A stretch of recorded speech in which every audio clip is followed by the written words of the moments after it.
na muling mabawi. Ating kalayaan kay tagal na nating bitin, di napapayagang mabawi muli. Magkakapit-pisig, libo-libong tao, kay sarap pala maging Pilipino.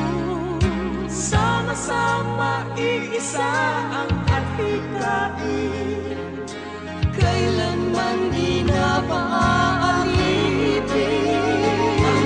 Ang Pilipino sa mundo,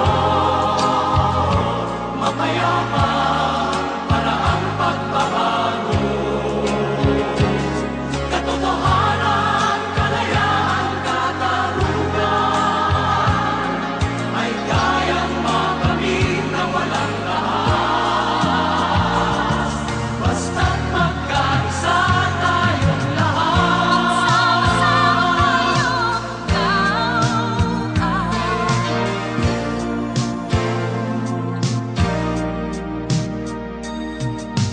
Basta nang nagaganap sa aming bayan, magkasama ng mahirap at mayaman,